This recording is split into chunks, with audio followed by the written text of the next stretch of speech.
Hey everyone, happy Friday. I hope you guys are all having a wonderful week, getting geared up for the weekend. Today I am actually home with my kiddos. We have a no school day today. So if it looks like I'm in my office at the moment, it is. I'm videoing this ahead of time. But anyways, I hope we've all had a great start to 2026. And what are New Year's good for? They're good for kind of revamping, refreshing, maybe trying something new.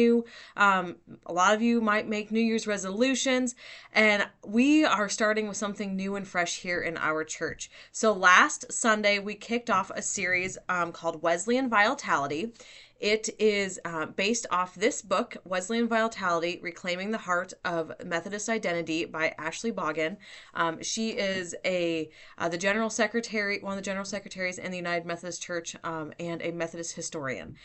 So she is diving into the life of John Wesley and how we came about as United Methodists.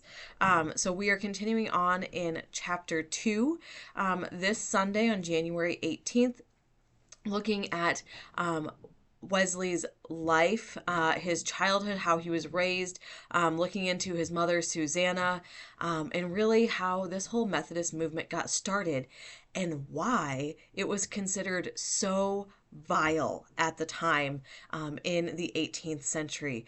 Why what Wesley was doing was so radical that people just couldn't believe it.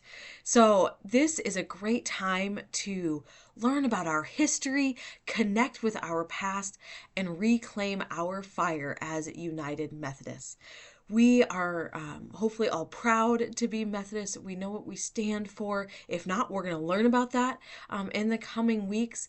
But we have also kind of fallen back into old habits. Who here makes New Year's resolutions and about a month later, we're like, whatever. Me, by the way, that's me. Yeah. So, but this is a great time to take a look at how the church had changed and grown and how over the centuries we have kind of fallen back into old habits. But now the time is ripe for change, for us to get fired up about Jesus, about sharing the love of God with all of our neighbors, about caring for each other. We know the world is kind of a very rocky place right now, right? We don't know what's going to happen. There's lots of bad things happening around us. We're worried about what our government is doing, what's happening around the world, wars and famines and poverty and abuse. But we as Methodists care about those things, and we are empowered to act on those.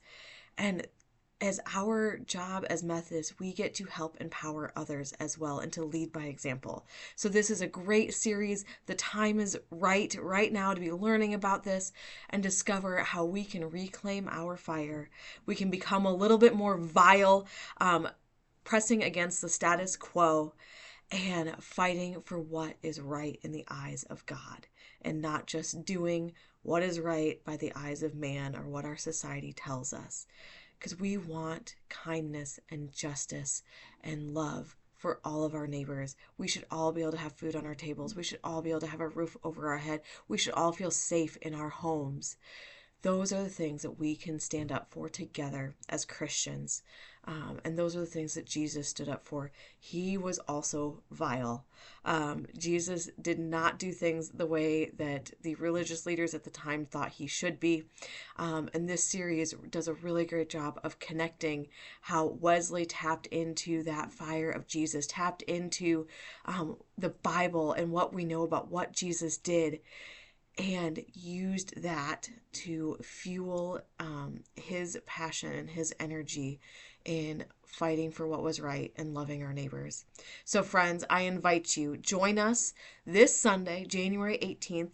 We will be worshiping at 10:30 a.m. On Sunday at Zion United Methodist Church in Pershing. All are welcome and loved as you are. Just come as you are and worship with us, and we cannot wait to worship with you. Have a wonderful weekend, everyone. Blessings.